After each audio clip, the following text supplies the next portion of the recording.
What is up, everyone? Welcome to a new year.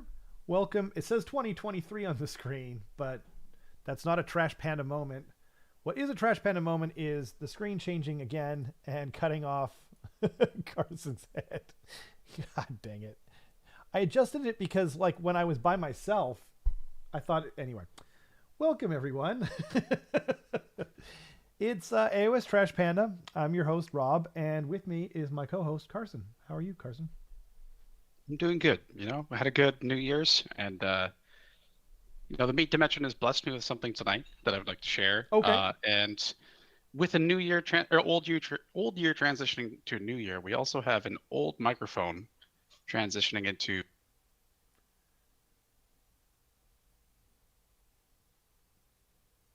Are you doing this for a joke? I can't hear you. That is perfect for this. A new microphone. Okay. That, Okay. okay. I had to turn it on. Slight hiccup, but we got there. That was. Yeah, that, I mean, it just couldn't be any more perfectly done than that for this podcast. But yeah, I got a new microphone. Nice. Hopefully, it's a little bit more crisp, more clear than my previous one. Yeah, it's capturing more of your voice. Awesome. Okay. Yeah. And to celebrate that, I've got a nice from the meat dimension. Sorry, it's from the meat dimension. I have a nice bottle of not champagne because we're cheap here. It's sparkling wine. Sparkling wine. Nice. Yeah. So I'm gonna just pop this into the. It's gonna be. Don't shoot it into your mic. Here. Whoa. Okay, we're okay. It's okay. Some ASMR for the channel. Too clear. Yo, Kiki, thanks for joining us, man. Yo, dang, that looked good. Cheers. Cheers. I shouldn't actually. I'm not supposed to cheers with water, apparently. I'll cheers you with an FEC miniature, and I will sip from Gorgio. That's some good flesh eater quartz. Nice. The mic looks good. What kind of mic did you get? We did not rehearse this, Kiki. No, I did not. I wanted to surprise Rob too. It's a HyperX Solocast, so cool. It's not too expensive. But basically, what I wanted to do is like not break the bank, but get a mic that was better than mine. Just because I found that mine was like, it's clearly like a gaming headset mic, whereas it's pretty decent, I think. It's very like it is capturing more of your voice, like the highs and lows. Yeah, it's really, it sounds really good. I hope that's a good thing. Yeah. No, that's the worst thing ever, actually. Okay. But you want to hear less of my voice? Gotcha. Yeah. Sounds good. Yo, Matthew, Happy New Year! Happy New Year to everyone. It's in wargaming, I think it's been an excellent year. We got a new edition of 40K. Not that I really care about that so much. Cheers again. Go cheers every time I drink. Yeah, cheers. do it. Yeah, just force me into it. Yeah, you can definitely tell it's much better. I agree with Kiki. So we've got a bunch of stuff to talk. We got more to talk about tonight than I thought we would. When we were talking about it earlier, we were kind of like, yeah, there's not much going on in our game, but there, I think there's a little more than we can, there's a little more here than meets the eye, perhaps. And we're definitely going to talk about, the old world FOMO boxes that came out. And I also have a new setup too. So if we ever, at any point you guys want me to go to meets the eye, hey, I like it. To like a bigger screen, if you want to see stuff a little bit better, I can do that. I've set it up and it should work. But famous last words, because this is AOS Trash Pandas and not a respected podcast. So Carson agrees with that. I'm glad. Yep. I thought we would look at they put up an article, the miniature of the year. I don't know if you saw this at all, Carson. I don't know. Sorry, I did see it, cool. But I don't recall what the actual winner was. I didn't either. That's so crazy that you said that, because I was talking to Ryan tonight right before I started getting ready for the podcast, and he was just like, I was like, yeah, we're never in it for AOS. Like we're never even a part of it unless it works for both systems, like Be'lakor or whatever, right? Yeah. And it kind of sucks. Like I say this every year. I really wish they would separate them, like go back to like miniature of the year for 40K, AOS, Heresy, and now the Old World, right? And then, and you can, if you want to have an overall winner too, go nuts for your donuts. You can eat, like, it's so easy to do.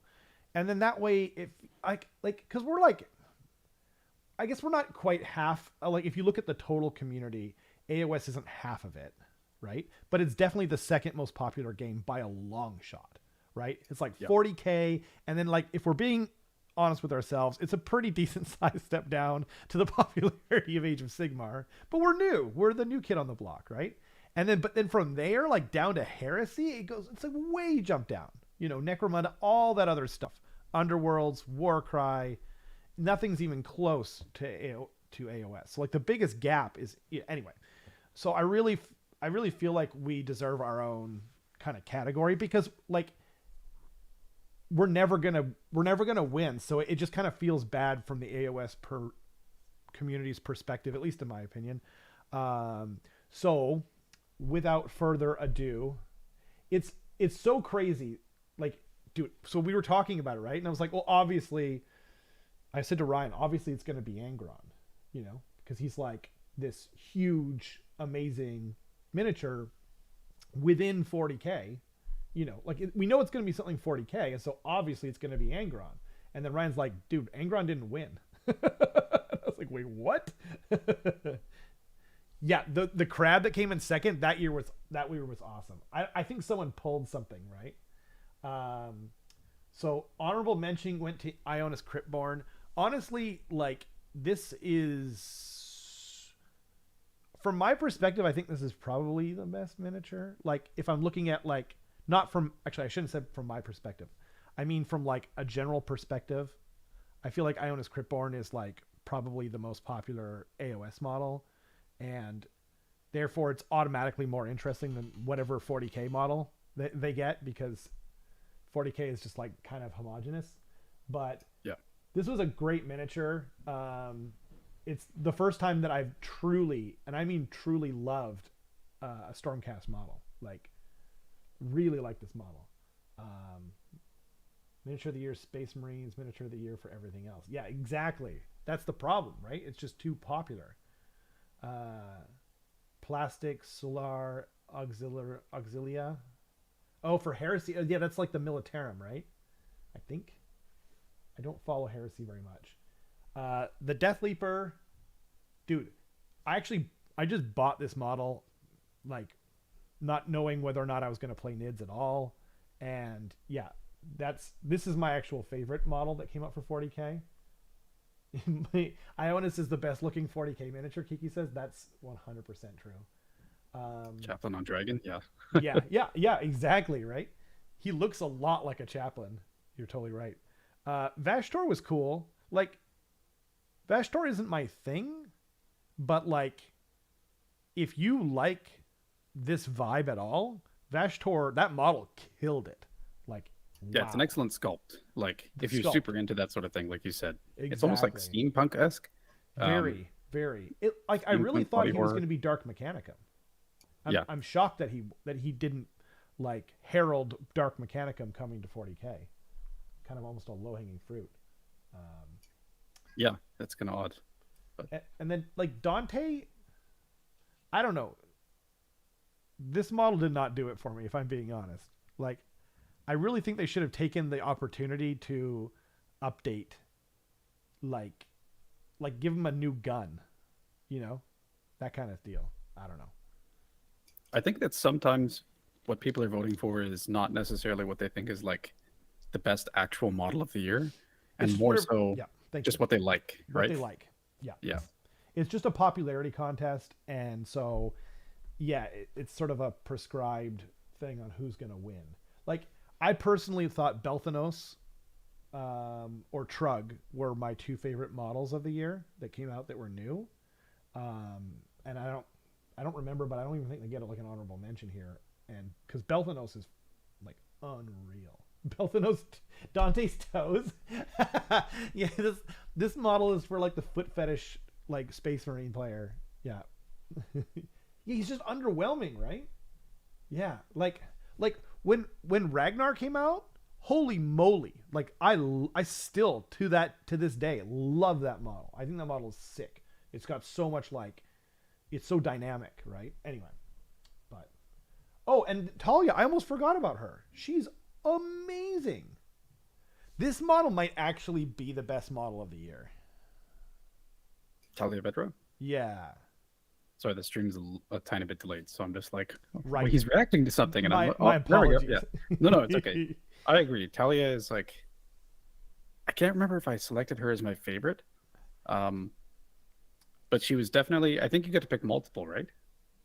Yes, you do. You do. Yeah. Right. So it was she like was one of the ones I picked for monster sure. and like whatever, right? Yeah. Like I remember I picked. Or wait, if you can you pick both Talia and Ionis? I remember I picked one of those too. But I don't think you could. I picked Belthanos because he really is my favorite. Like I love him. But man, I think I would pick Ionis over Talia just because it's a dragon.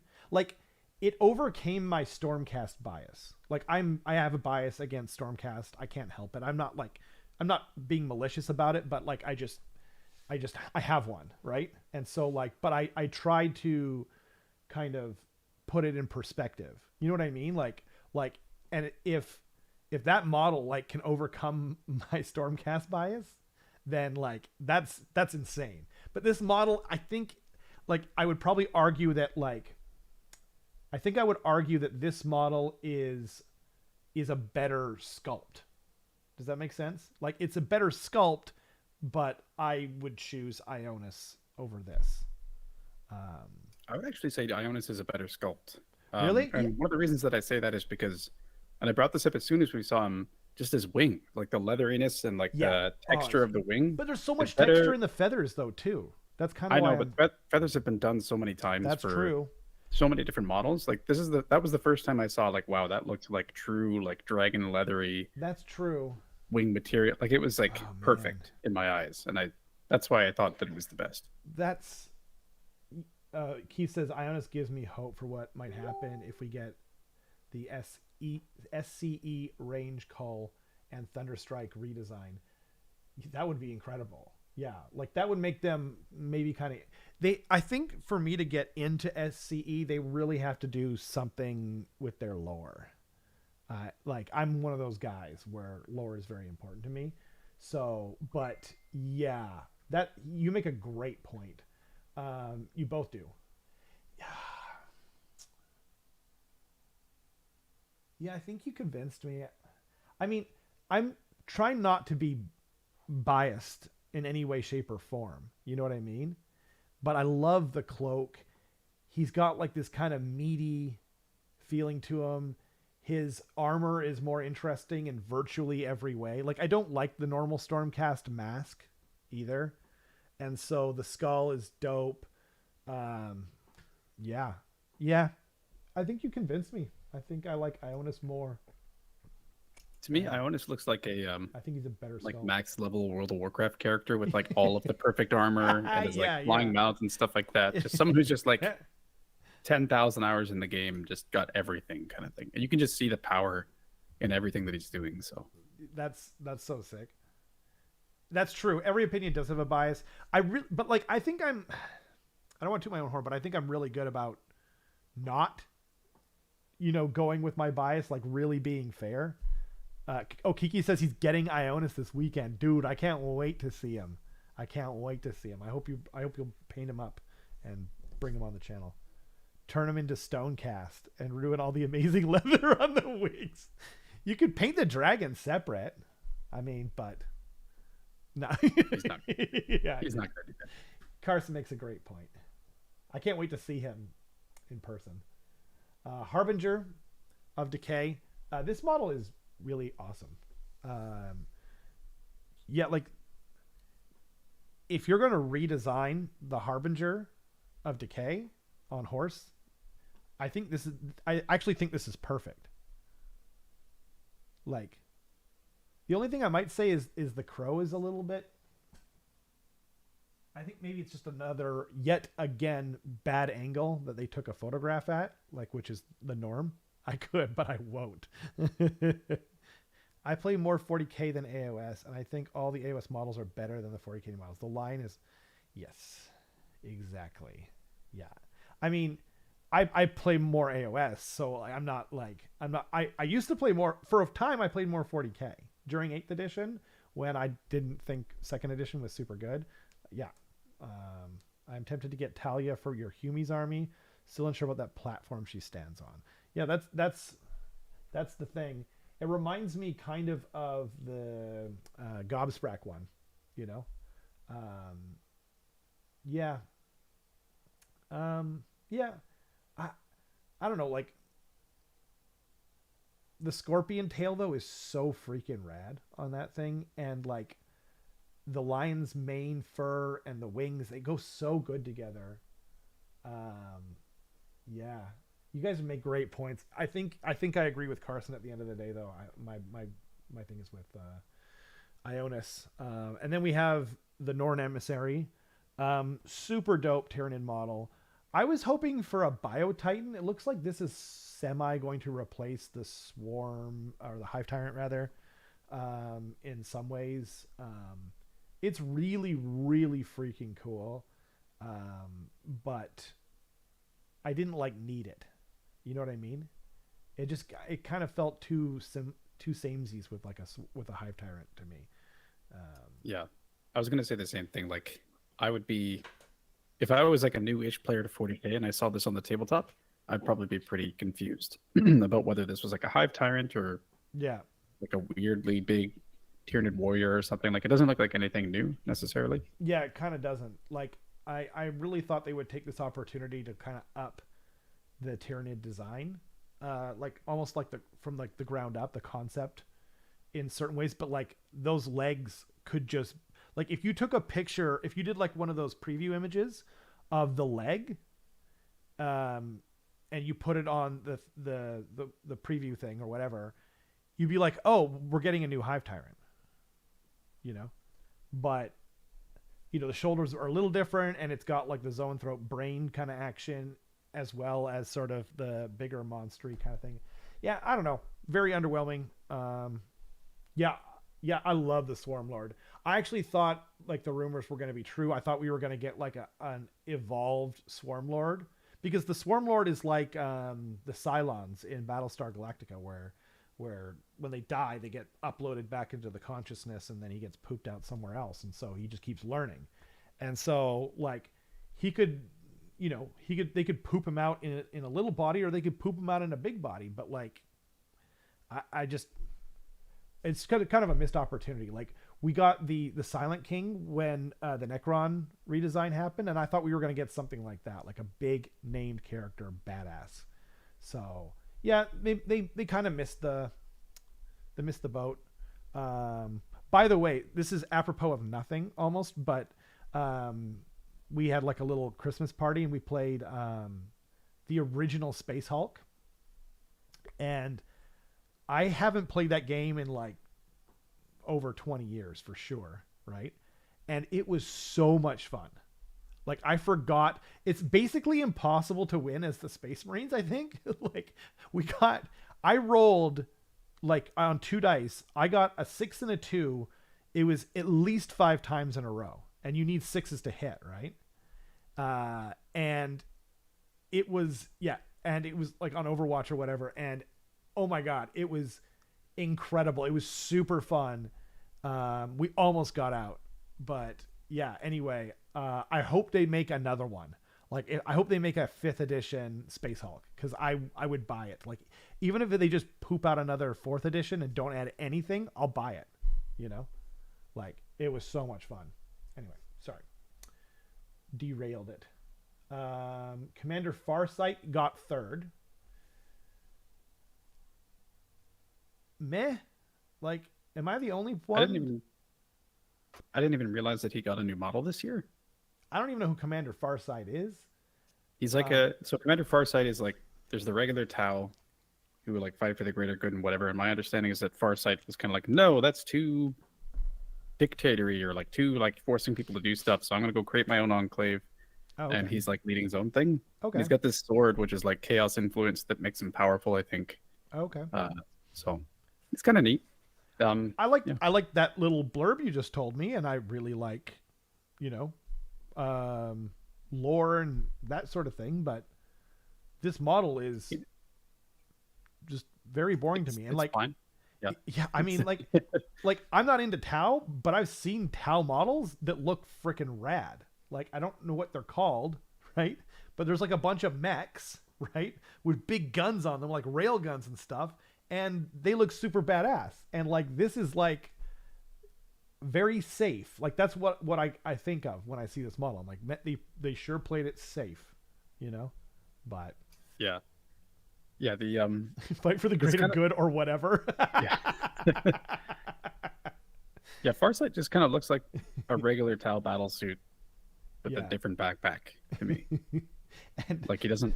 Sorry, Go Matthew ahead, nailed it. The tree is the most interesting part of this model. God damn! Like, I was thinking it, but you said it for me, and I appreciate that about you. Oh shoot! Yeah. Oh man. John says he survived a warp drive incident where he saw a embodiment of the greater good and didn't like what he saw. Huh? That's actually kind of interesting, to be honest. When he kills stuff with his sword, it steals whatever natural lifespan they had left and gives it to Farsight. Oh, that's actually kind of dope too. I love that. Since Tau don't have a significant warp presence, the other member species were to blame for its creation. Huh. Wow. Oh man. I'll have to take your word that Shadowrun is better. So then second is Angron. It's like, by the way, all three of these things are 40k. Like, do we need any more proof that we need a separate category than that? Like, holy crap. I think, you know what? And I think a lot of people will disagree with me, but most people that I know that play AOS don't vote in this. And we're like super into the community. And I think it's because we just know that we don't have a fighting chance to even be like featured. So it's like, why even bother? Angron though, like, this model is freaking awesome. Like logistically, from like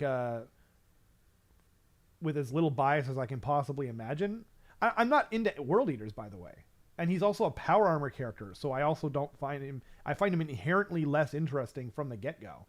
But he's a giant... He's basically like a Primarch Bloodthirster with those like cool head tentacle things and like 2 weapons. Like his sword alone is freaking amazing. The armor, and like, I don't even like their paint job, to be honest. Like, I think most painters that are like, like normal painters could just like, within the community that are like painting people could do like something more interesting, because they don't have to adhere to the heavy metal style and, go under someone else's idea of what would look good. This model is awesome. It didn't even occur to me that it wasn't going to win the model of the year, but nope, it's the Lion, because Space Marines. And again, don't get me wrong. When I saw this model, were you with me when we saw the preview for this model? I don't think I was. I can't remember either. No, I think you were missing, and I think James was filling in. Yeah, I think so. Right? Actually, I don't know if I've really been here for any of the big preview things, because right, you've been here for... Well, there hasn't been that many. Yeah. What's funny too is you're going to be at LVO, so if there's a preview at LVO, you're not going to be here for that either. But don't get me wrong. Let me just say, like, this, for like, if I was going to design something for the line, this is pretty much what it would be. And I think for the line, it's kind of perfect.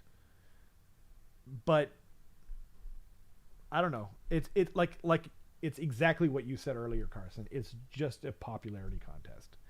Yeah, Kiki says it had to be the line. I was like, it's got to be Angron. Like, I don't care if he came out in like January You know? Yeah. Yeah. Any year they release a new Primarch, I think it's going to be that model Yeah. that Well, wins. but Unless they he's a royally demon screw up. Primarch. Sorry? He's a demon Primarch. No, Angron. I know. I'm saying like anytime they release a new like Space Marine like loyalist Primarch, Yeah.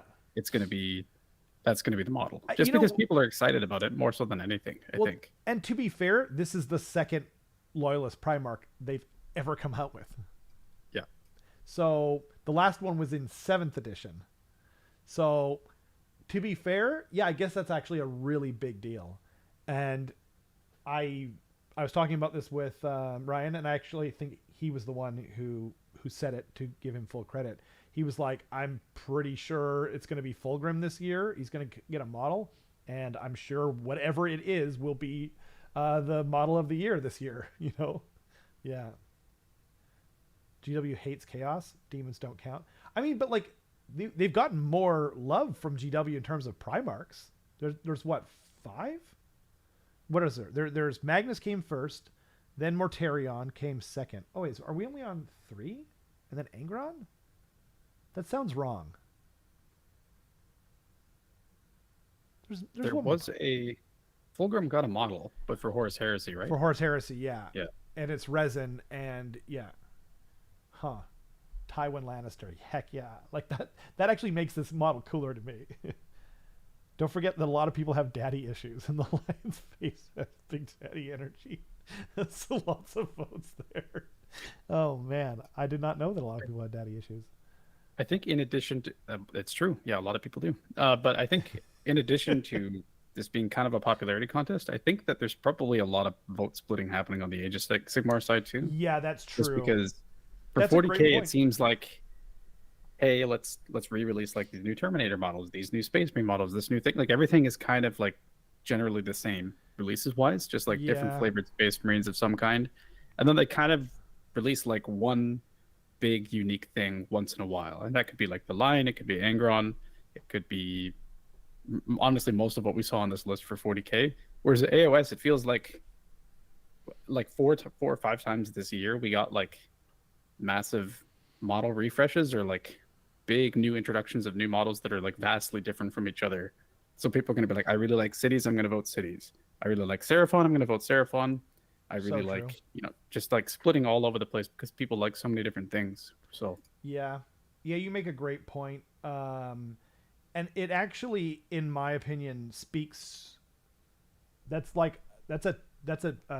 point for AOS, in that like we have so many interesting things. Like they don't really need. Like I feel like 40K almost needs a renaissance of interesting new armies, because there's so much power armor in the game. Like, you know, and we talked about it before, but Space Marines, Chaos Space Marines, nuns with power armor. You've got like humans in power armor. You've got dwarves in power armor. Like most of the game by far is power armor one way or another. And so, whereas AOS, like the closest thing we have to a definitive faction is something that they basically took out of 40K and copy and pasted it into our universe, and that's the closest thing we have to like almost like this kind of you know, homogenous look in the game. But yeah, overall though, like you look at if you compare the two, it's night and day. Like our universe is way cooler, way more interesting looking, the works, and I like 40K a lot. You know, can't wait for Space Marine 2. Like I'm super excited for that. And when Lehman Russ comes out, I will poop my pants a little bit for sure, you know. But like I'm only human, Carson. Okay? You know? Okay, let's get Tywin off the screen. He was shot anyway with a crossbow on the toilet. spoilers. Yeah, sorry. Who cares? I mean, that show's been up for like 10 years. So. Yeah, also that show got so much worse. Yeah, don't keep watching. That's my advice. The Old World Almanac, they did like a designer roundtable thing on how the lore came along, and what I kind of like about this is it shows the different. It says Forces of Fantasy. It shows the 5 armies that are in there, and then Ravening Hordes. So you know which book to get, because there was some confusion over whether Tomb Kings were in it or not, and that kind of thing in the Ravening Horde side, anyway. But anyway, I love these. I love these kinds of articles. So I just thought I'd point it out. You can check it out. And they've got new coins. You know, I'm not like I'm not a coin guy. I did want to get the Skaven one, obviously, but even for me, I was just kind of like, okay. I think there was a Skaven one. I don't remember now. Do you care about coins, Carson? No, I like the coins they give out at the events. Those are pretty cool, but I won't go out of my way to buy them. No. Or do they give out these coins at events? No, they don't give out these coins. They give out like special event coins. Like I got one that said Tacoma on it. I got one from WC, or I got two from WCW, and yeah, I assume they'll keep doing stuff like that. So that's neat. It's like remembering an event, which I like. But totally, these collectible coins, meh. Yeah, I think it'd be cool. I actually like if they sold like sets of these, like Flesh Eater Quartz. You could buy like 6 coins for like, I don't know, $30 or something like that, and then you could use them as objective markers and whatnot. Like that would be dope. But they don't do that, so yeah, not gonna get them. And then there's a learn to play video. You know, I know we're an AOS dedicated thing. Oh, by the way, I did want to point out, Daniel said, hard for anything to compete with a Primarch. They have decades of lore, whole book series devoted to each one, and tons of art. Not much can compare with that marketing. Yeah, that's a great point. And yeah, I don't really think that we're, you know, but it just goes back to like me begging for them to make a separate category, at least for AOS. You know, like you don't have to make one. I think they're thinking like, well, if we make one for AOS, we got to make one for everything else. No, you don't. Just make one for your 2 biggest games. Like, that's fine. You know, just wait till the Dispossessed get their update. Heck yeah, dude. Like, I hope they do. I really do. And I hope we get like some kind of Grimnir model or something really epic. Yeah. But anyway, there's a learn to play video for the old world, which I thought it's a good idea because the game is it's way more complicated, and people who are, I think the biggest crossover between game systems is going to be obviously AOS and the old world with it, right? And so if you're coming over from AOS, you're going to be used to like this concise and, you know, streamlined game system that, you know, has a lot of tactical depth, but it doesn't have a lot of convoluted rules essentially. And I'm not against them, you know. I'm planning on playing the old world, but you know, I just think this video is a great idea. So if you're interested in the old world and you're kind of wondering about the rules they put up, it's on the Warhammer community site. You can check it out. Yeah. And now there's only 250 pages of rules for the old world. What could be complicated about that? Yeah, I mean, yeah, what kind of idiot couldn't memorize easily 250 pages of rules, you know? Yeah. Add the golem kind. That would be cool. Yeah, I think they were talking about that on Warhammer Weekly, like some kind of elemental, like destruction faction where there's like golems and different things. Yeah. I knew what you meant, Keith.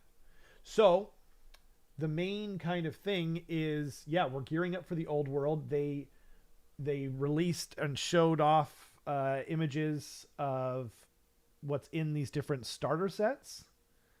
And we also got a price leak. Not everything was leaked in terms of what's coming out next week. So should we get into it? It's a lot of like FOMO-ness, right? Yeah. So I was just talking about this with Ryan as well, funny enough. So we've got the old world Warhammer. There's no like starter set as per the old ones. It's not going to be Bretonnia versus Tomb Kings. It's going to be closer to what they did with the last Horus Heresy system, where it's going to be one army, or I mean, in the Horus Heresy, obviously you could use it as 2 armies, but that's just because of the nature of Horus Heresy. So the old world, the first box set is Bretonia. It's going to have 1,250 points each per box. It's going to have or 1,250 points of models, but only one of those models is new in both sets. And that is the guy on Griff Charger, or I think it's called Pegasus. No, I can't remember. I think Pegasus is right because Griff Charger's Stormcast. Right. Oh, is it? Oh yeah, Griff Charger. You're right. You're right. Well, there's like there's Griffins as well, right? But that looks like a Pegasus, so I'm sure you're right. And those are Pegasus Knights in the back. But yeah, only one of these things is new. It is going, and it's going to come with the full 350 page rule book or whatever it is. It's over 300 pages. I think it's like 320 pages. It's going to come with templates, which you'll need. 1 scatter dice, 20 regular dice, 2 of those funny old measuring sticks that we all remember fondly, perhaps. It's going to come with decals or decals if you're in the UK. And yeah, like a getting started guide thingy or something like that. Yeah, so where do we start? Why don't we start with the Bretonia one? The Tomb Kings one is similar, right? And it is going to be, I've pulled it up, the American price is I think it's $300. Old World. I thought that was the Canadian price. Oh, okay. I thought it was $350 Canadian. Here, one second. So, Kingdom of Bretonia, $255 American dollars, right? Right. And then the Canadian price. Yeah, because it. Go ahead. Sorry. I'm just. Did you? Oh, Bretonia is $310. Yeah. And Tomb Kings are $350. See, I actually thought they were the same price, which would have been smarter, I think, to do that. I think they put more in the Tomb Kings box. You get more models because there's so many peons. There's so much chaff. Yeah. Right? Yeah. I don't know. Like, you know what I mean? Like, I think they could have. I think these are ancient models. These models are way older than my son, right? Like, this is crazy. Obviously, there's one new model in each of them. What's that? A lot of these models are older than me. Like, really? Yeah. Like, if you think about, I think someone was saying that I mean, you're not very old, but like, that sounded like an insult. I'm 27 for reference. It means that anything released before 1996 is older than me. And I'm pretty sure there's at least some stuff in here that's going to be older than that. Yeah. I'm sure. Like 96. Because there's a lot of Tomb King stuff that was like late 80s, early 90s, I thought. Are these like, I mean, there's a lot of Bretonia stuff that was, 1996. It was the year you were born. So yeah. That's kind of the problem that I have with it. Like, when you think about it, $310 Canadian for getting 1,250 points, you think like, to think about Age of Sigmar terms, a 2,000 point army is the standard army, of course. And I think about like the cheapest possible way that I know of to get a 2,000 point army. And you can kind of do it with 2 vanguards of Ogre Maw tribes if you convert a lot of the stuff in there. Mm-hmm. And that's going to be like 300 and something, 330, 350 total. But that's like by far the cheapest way to do it. And that's also not being optimized. That's like not really choosing what you get anymore. So to basically have to be paying, like if you get 2 of these boxes, you get 2,500 points, right? Which is probably a pretty comfortable amount of stuff. But that's like north of $600, $650.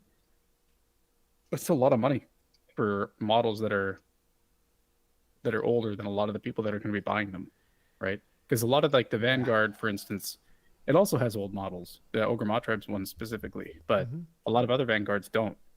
Like Seraphon doesn't, Slaves to Darkness doesn't anymore, really. Yeah. Like all of the new ones that have been coming out are relatively new sculpts. So yeah, and I mean, you are getting not double the amount of points in here compared to like the Flesh Eater Courts box that just came out, etc. But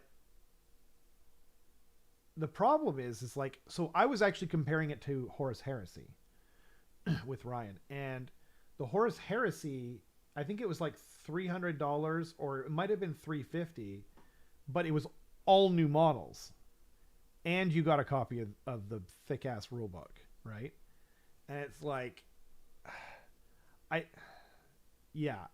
think the main mistake is not putting a little more money into this. Like, they could have resculpted the men-at-arms, or the knights. Or, yeah, let's say the knights, the men-at-arms, and the new guy that we got, the Lord on Pegasus dude. And then for Tomb Kings, like, let's say you do the chariots, you do the regular skeleton warriors, and the new guy. Or maybe even the bow guys too, right? You make that one box set for $350, and you get one copy of the rule book, etc., etc. And then, like, I don't know, like, it's just like they wouldn't have only had to invest a little bit more in plastic kits, and the optics on it just changed dramatically. You know, yeah, I think this was a poor move as well. But if you're playing the old world, like if you've been playing fantasy until now, like everyone that I know that's been playing fantasy until now is losing their mind, and they're super happy about these old kits that are coming out, because like if you're buying them on the secondary market, they're crazy expensive.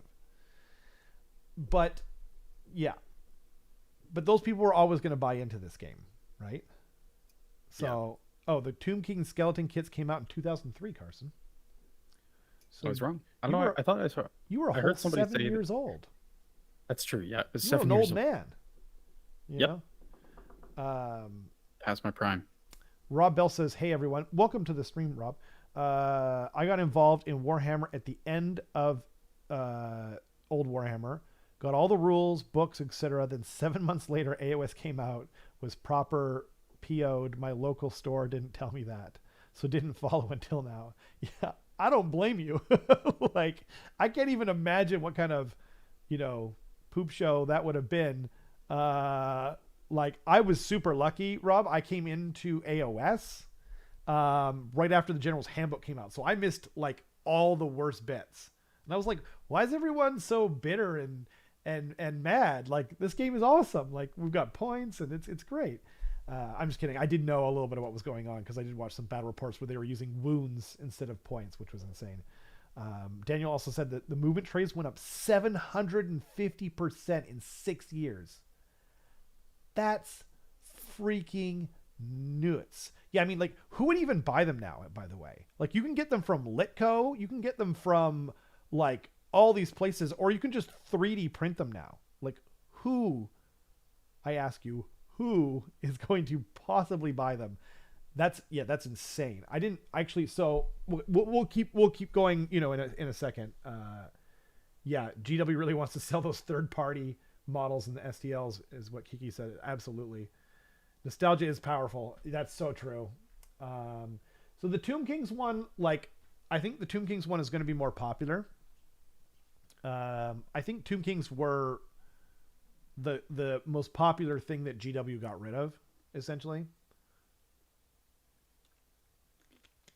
And I'm surprised that they did, but I also understand, because I know they're not particularly copyrightable.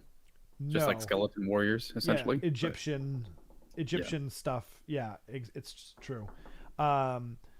They had some cool stuff, like the Sphinxes that Keith was talking about earlier. But I think what it was, and I don't know this, it would take someone up, like pretty high up on the chain to actually know this information, I think. My guess as to why they got nixed is a little bit of that. Column A is the copyrightable stuff, GW, but they also kept orcs and stuff and then just changed their name. You know what I mean? So I think for me, the main thing is when AOS came out, for those that remember, there were no armies. It was factions. It was death, destruction, chaos, and order. And there were no army books or anything. So I think what it might have been was they wanted to have everyone under Nagash. Nagash was the god of death, and they can't have Cetra banging around when that's going on. And so that's my guess. But Yeah, I do like this box set more. If I were going to buy one, it would definitely be this. But luckily, I can live vicariously through a few different friends that are getting into this. And then the other upshot is that, or the other downside, rather, the thing that stops me is that there aren't enough cool models, cool new models. Like, I've been spoiled by AOS for the past, like, almost 8 years now. So I can't go back, man. Like that, the centerpiece is freaking rad. Like that thing is super cool. But yeah, man, I don't know. Yeah, it makes me wonder how much more effort they're going to be putting into releasing new things for these old armies, because Yeah, you got to imagine that they're not going to be releasing new things for like Tomb Kings or Bretonia anytime soon, because they've kind of done their pass, released these boxes, and now they're moving on to the next things. So and I think that probably Tomb Kings and obviously Bretonia are the lesser popular things. So what I'm thinking is maybe they're trying to. I know what I said to Ryan was maybe they're trying to see the attachment on this game first, and then they'll be like, oh yeah, this game has good attachment. We'll invest properly, heretofore. But like if you look at like what they did with the Horus Heresy game, it was just like run by Forge World, and it was surprisingly popular. And I think that's why they got their last edition big plastic box set, was because of like the popularity, and they were seeing such good attachment for it. So I hope that this happens. I know a lot of people, like, there's a lot of hate kind of almost on both sides. Like a lot of people like to hate on the old world. And a lot of people, some of the scumbags that we kind of were lucky to get rid of when AOS came out, they like to hate on AOS. There's still a lot of AOS hate, which is insane to me, but there you go. So I don't know.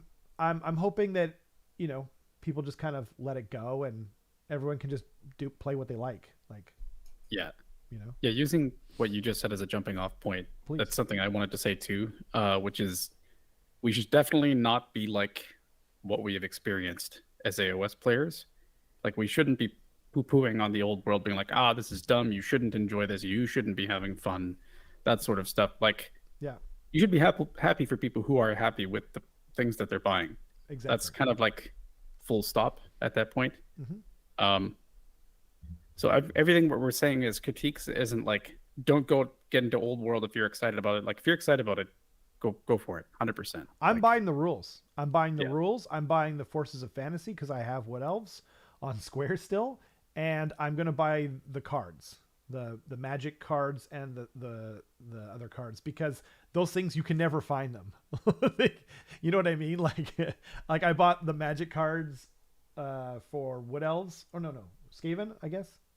Anyway, for 7th edition Skaven or whatever, and like you can't find those things. So I'm actually kind of excited to have those things, and like, I don't know, I'm looking forward to it. Like, I'm actually genuinely looking forward to the old world. It's not going to be my main game, but absolutely, like, yeah, I remember playing AOS and them calling it Age of, Poopmar, like SHIT Mar, and I didn't, and it was just like, okay, you don't like the game, like, then don't play it. Like, you think it's dumbed down, but you don't understand the game. So just, yeah. So I agree. Like, let's not be what we hated, let's not become the thing that we hated, or whatever it is.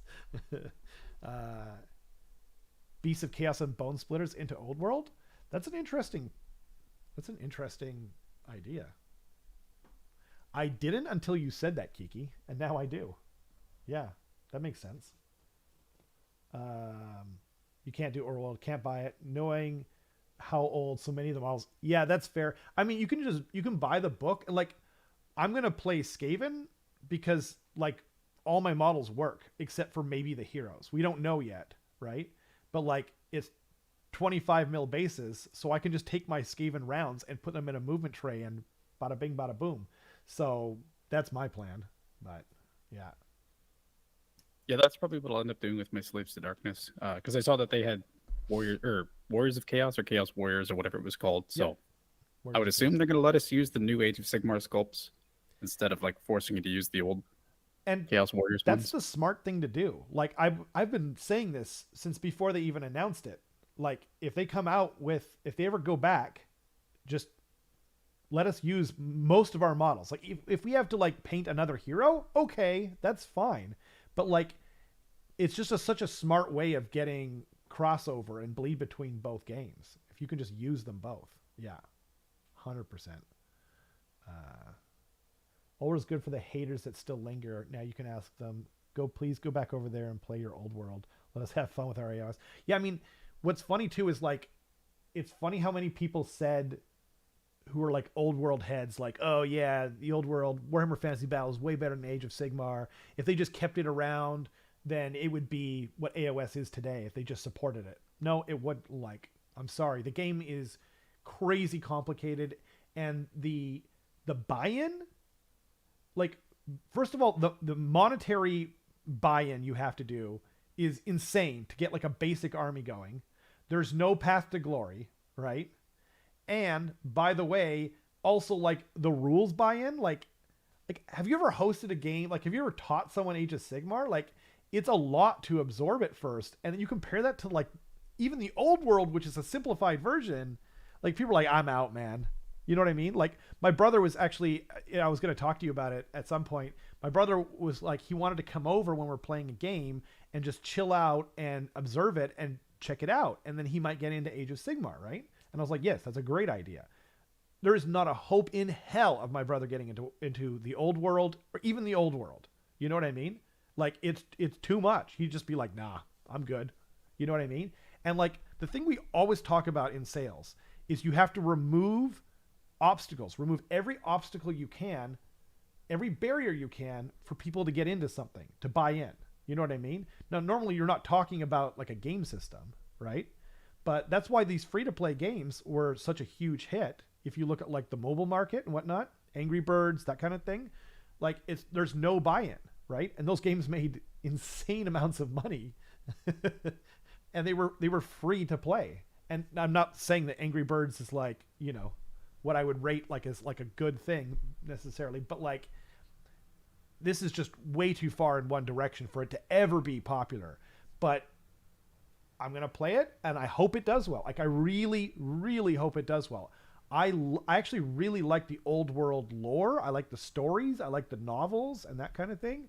And I like rank and flank. Like, I like pushing a whole unit with a movement tray. That alone is such a huge plus to me as a Skaven player. It's just, you know, like not having to pick up and move 40 different models per unit, right? Just like, nope, 60 models, done in like 2 seconds. You know, terrain's going to have to be different, but you know, anyway, I don't know. Yeah. Sorry, guys, that got way off track, I guess. Smegmar, your favorite is Age of Smegmar. I actually don't think I've ever heard that one before. You got all the magic cards? Hell yeah, dude. Oh, that's awesome. Oh man. More books for the old world? Yeah, do you mean novels, or do you mean like the supplemental kind of stuff, Matthew? I'd be curious. You think it might struggle? I'm wondering if it will too, Keith. I hope it doesn't. I think it will, but I hope they get off the ground. I hope they come out with something, and I hope it just becomes the fantasy Horus Heresy, as it always should have been. They never should have completely got rid of that world. That was the biggest mistake. So the rule book, Carson, is going to be $70 American. And I believe it's 85 Canadian. What do you think about that? It's a big rule book. It is. I really wish they had like more condensed versions of rules more often. Because I remember anytime I were to buy like a 40k starter set a long time ago, they would have like those like mini versions of the rules where it's like there's no lore, there's no fluff, anything like that. It's literally just like boom, boom, boom, boom, boom. Here are all the rules. It's just like a quick little guide. Yep. And those were gold. Like people would buy those off of you if you bought the starter sets. Yep. So I really wish there was more stuff like that. They I did have appreciate- them in fantasy, by the way. Yeah, I appreciate that they have these like massive, hardback, super nice art, super nice lore books, because certainly some people want them, Yep. but it's just not for me. I Yep. think. I totally agree. I hope that they do that. I hope they release. I know that we know that they're going to have like an EPUB PDF version, and hopefully it'll be searchable. You know what I mean? But yeah, 352 pages. I think it's a good deal in this year, because I remember when Warhammer 40K 9th edition came out, I believe the rule book, the main rule book, was $90, and it wasn't nearly that big. It wasn't 350 pages. So I think it's a good deal. And I really like indexes. I think that they're the kind of thing that lends themselves to softback, because they're never permanent. Maybe these will be semi-permanent. Like we just don't know anything at this point. But yeah, he is drinking a sparkling wine. Yeah. It's got a French name, but it is not champagne. It is an Italian sparkling wine. Oh, okay. Never mind. White wine. La Scala Spumante. Oh, but of course. It was $8. Canadian. And it Oh tastes my- like apple juice. Does it Yum. really? Yum. It's not dry whatsoever. It's wet, in fact. Oh dear. Kiki says he And thinks I he'll sell probably out. had too much. To What's be that? honest. I said I probably had too much of it, to be honest, because it's already down here. It looks good. It is good. It's very tasty. Um, Sorry. no, said but, Kiki said he thinks the boxes will sell out, and he thinks the sales will do fine, especially the books. Yeah, I hope so. I don't know. There's so many old models here, Kiki. You know what I mean? It's like I can't call it. It's such a weird situation. Like, people have been asking for the old world to be rebooted for so long. Total War happened after they shut down the old world. There's so many things that have happened. I couldn't call it with a gun to my head. Yeah. I think Total War is the reason why the old world is even still in people's minds. I agree. Vermintide didn't hurt either, but absolutely, the old world is the main reason. I completely agree. I just saw someone posting about getting into Age of Sigmar Skaven from Total War. I think it was today.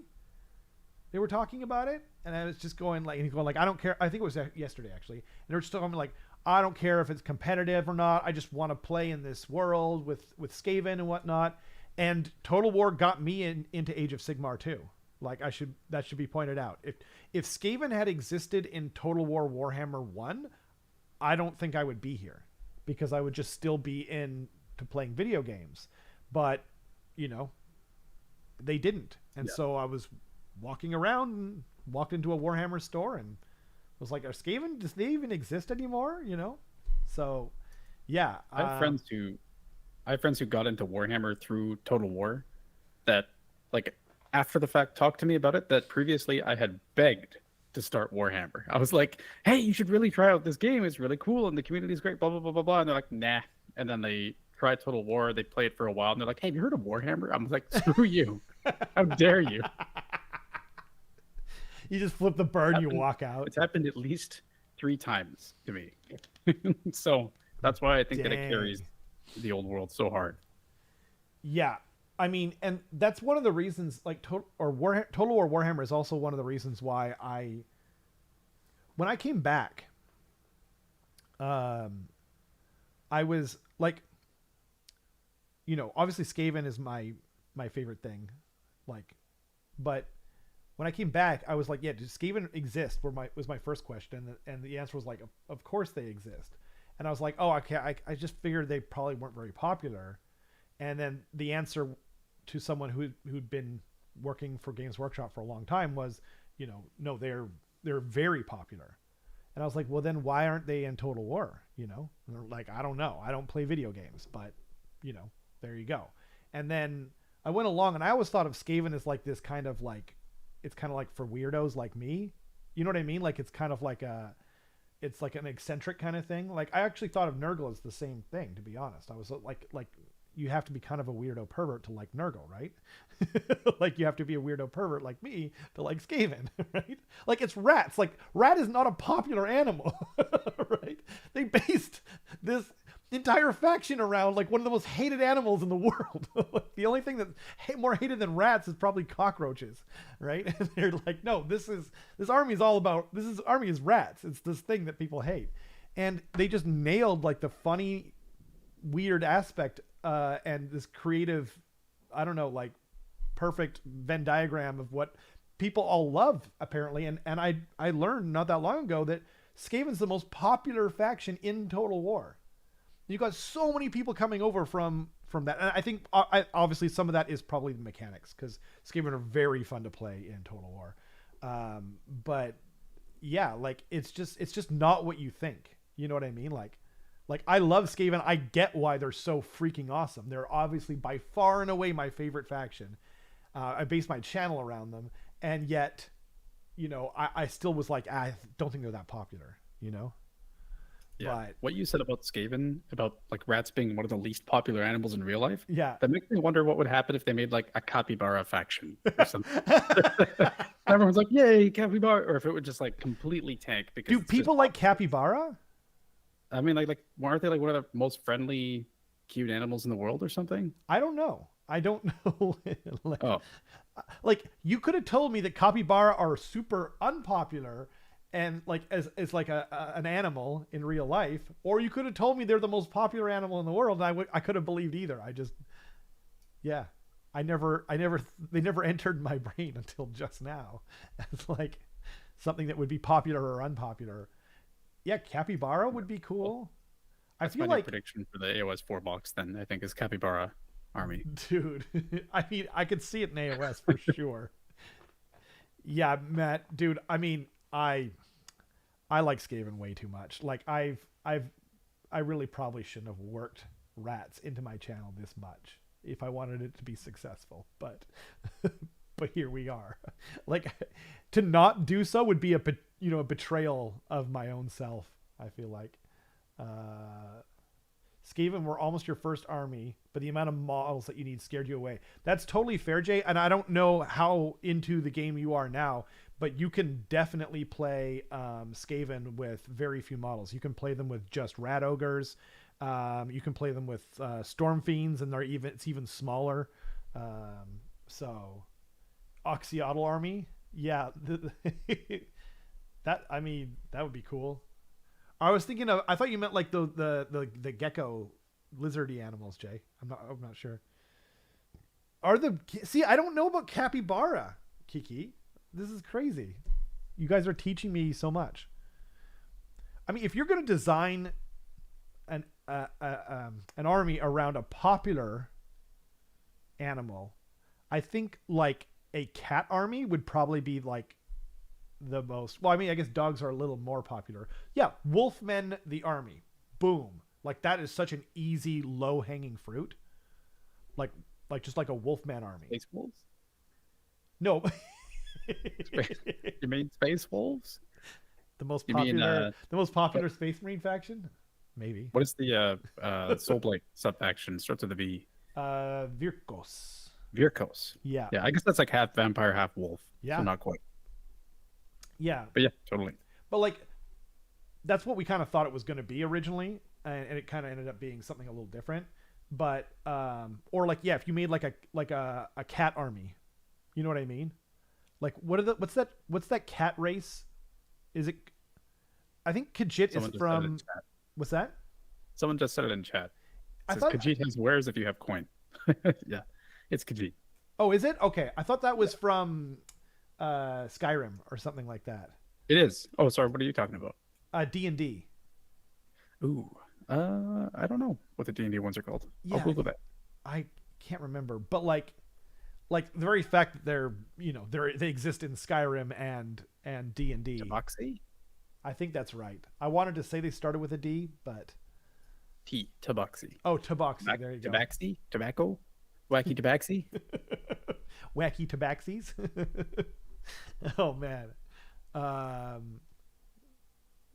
Also, Happy New Year's, Big Ron. Welcome to the channel. Welcome. Thanks, Brianna. Welcome.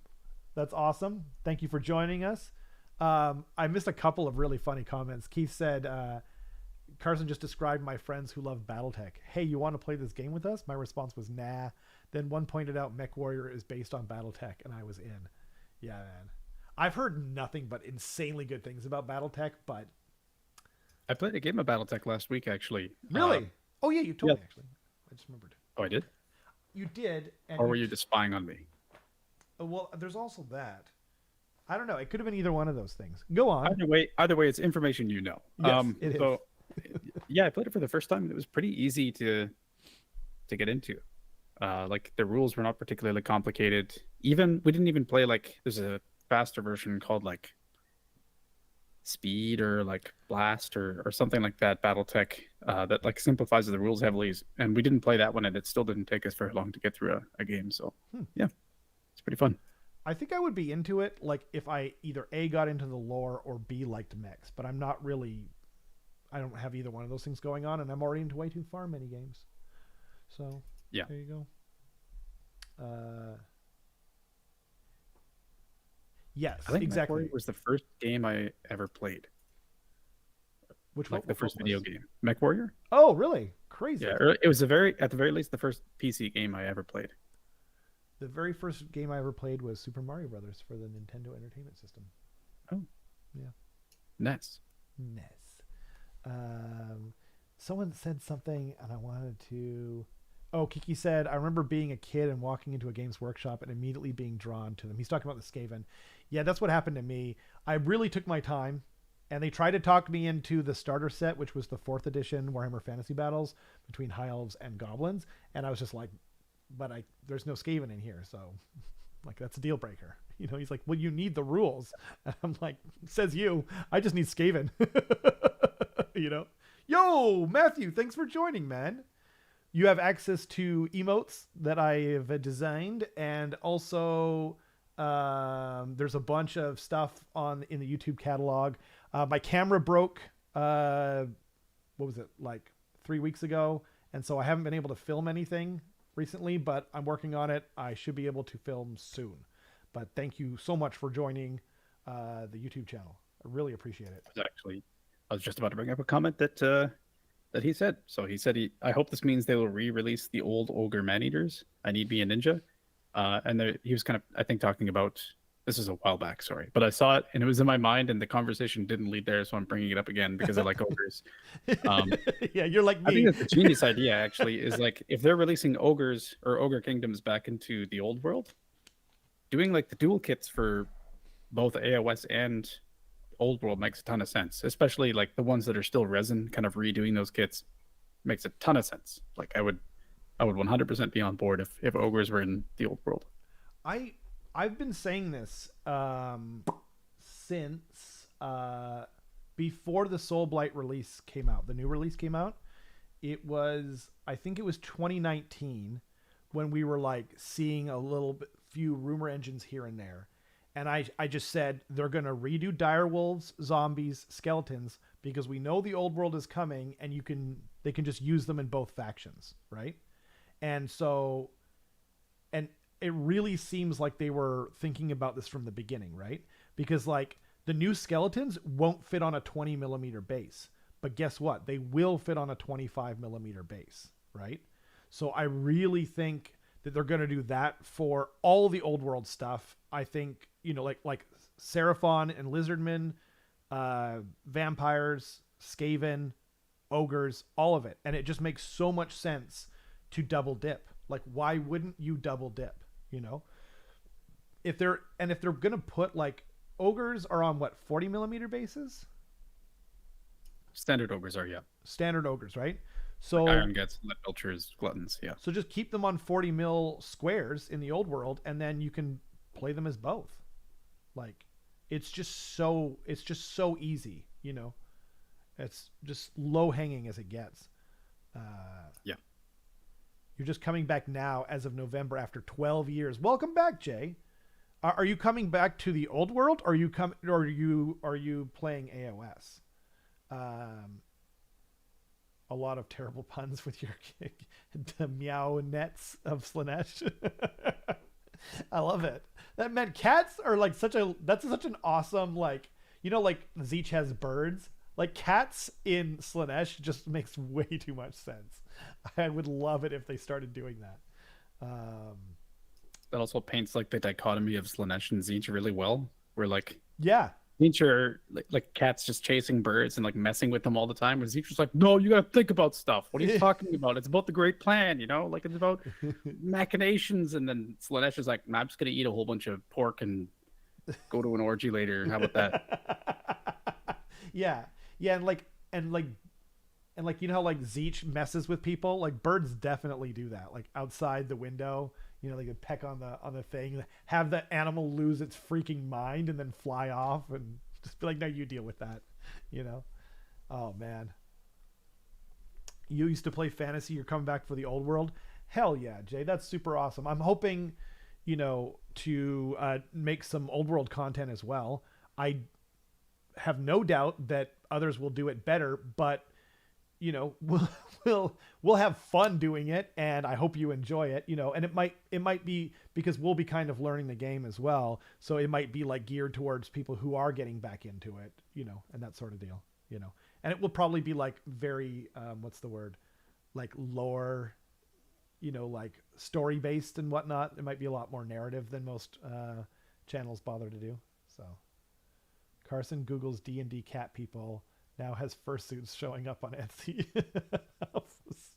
There it is. Scaly showing up when I was Googling. I own his Cryptborn and his dragon. I got too into the Scaly stuff. Oh no. Furries at Scalies. Oh man. I mean, Tabaxi. All the people said Tabaxi. Thank you so much. I'm sorry. I didn't see it. It's, yeah. Yes, do use your AOS models for old world. Discover the joy of putting numbers on bases and movement trays so the dynamic models rank out properly. Discover the joy of putting numbers on bases. And so what he means is like if you have dynamic models that fit together like a barrel of monkeys and you know that they only go rank and file in a certain way, you're like, okay, I have to put numbers on the bottom of these bases, otherwise they don't fit. That's basically what he's saying. Right. Like if you have two guys going like this, that's true. They can't be next to each other. That's true. Yeah.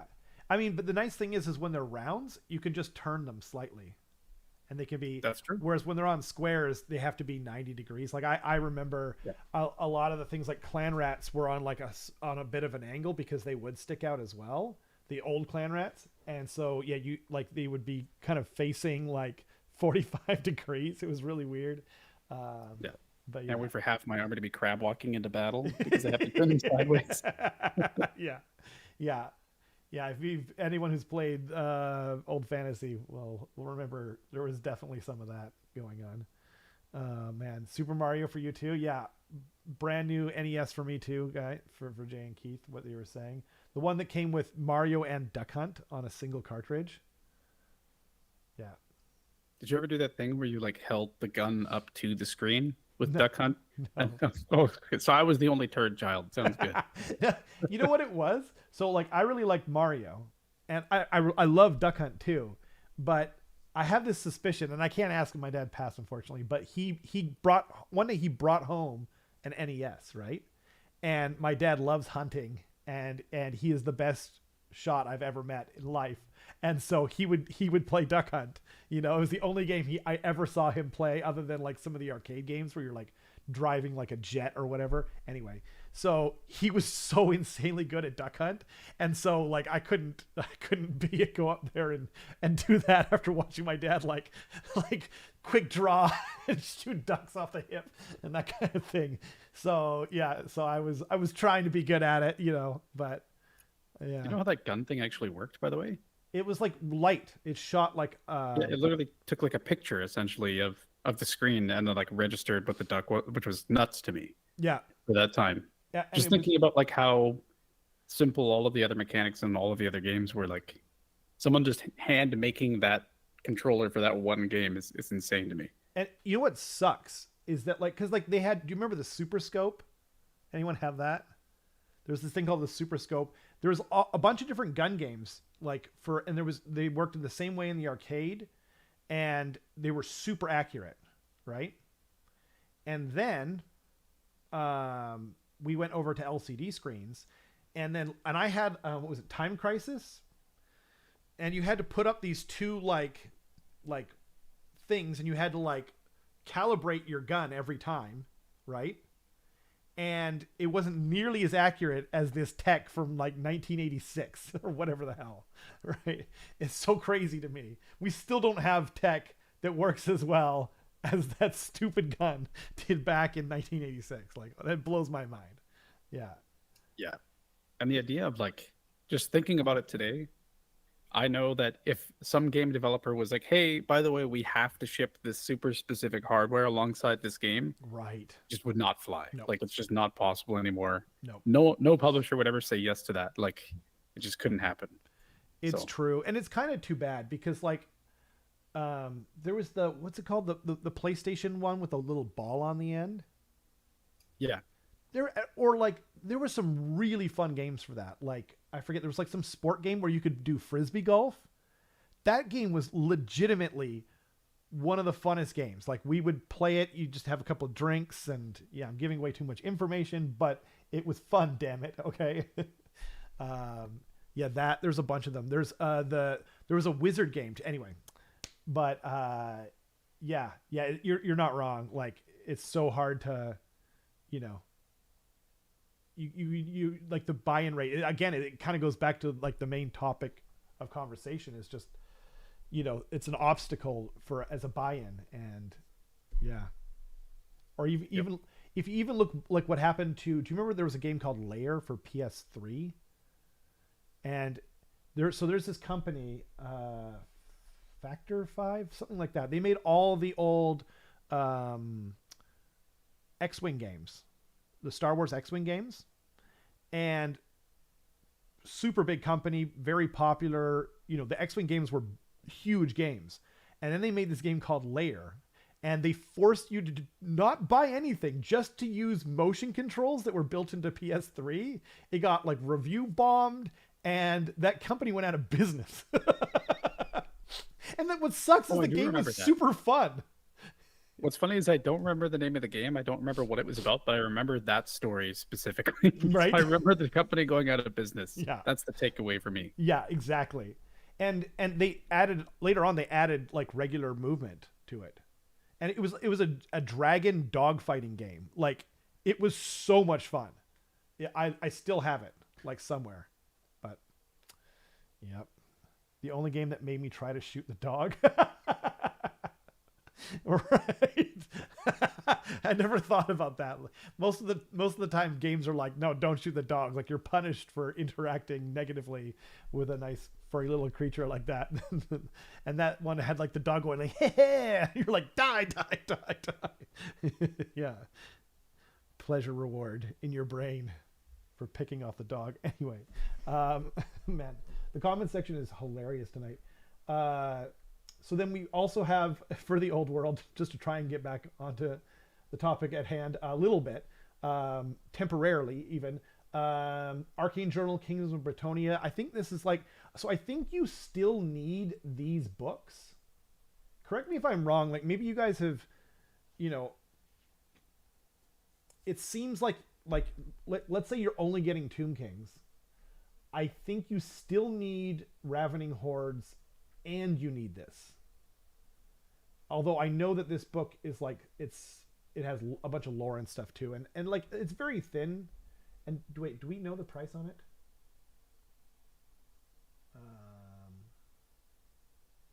Let's see. Dice, Old World, Tomb Kings of Khemri. What is that? What's Tomb Kings of Khemri? That's $290. Oh, that's the main set. Okay. I think that's also a USD. Yes, that is for sure. I'm trying to figure out what that book is going to cost. So Ravening Hordes is going to be $60 Canadian. Okay. And they're both $60 Canadian. Okay. Yep. And then, but what about like that extra book? Which one? The one that was on, or this one here, Arcane Journal, Kingdom of Bretonia. Oh, here we go. $32 Canadian. That's actually not so bad. It depends on what it is, I think. It looks very thin. Arcane Journal, 27 bones for Americano. So, I don't know. But I maybe someone knows in the chat whether or not if you're, like, let's say you're playing Tomb Kings, do I need Ravening Hordes and this? Or can I just have Kingdom of Bretonia? I kind of hope that that's the case. Because, book bloat is a thing. Yeah, that'd be kind of odd if they immediately released it to be like 3 books necessary. Yeah.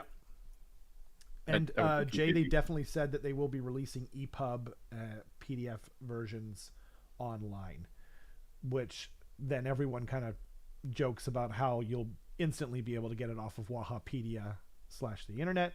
But I actually think it's a good idea because the people that are going to buy it are going to buy it anyway. I actually don't think it's going to hit their bottom line almost at all. And then the people who want to dip their toe in and don't want to like pay through the nose can do so basically for free using like, AOS models or whatever. And anyway, I just think it's a good idea. I thought all the good armies were in Arcane and evil were in Ravening Hordes. Yeah, that's what I was, dude, that's so funny you said that because I was saying at the start of the stream, there was some real confusion over whether Tomb Kings were going to be in the evil side. So yeah, that's so funny. But yeah, so they showed off, the different models that you're going to get. This is the new one, the Lord on Pegasus. Really cool, Don't really have much to say about him. The old Pegasus Knights are showing their age. The possibly similar age or older ones from here are...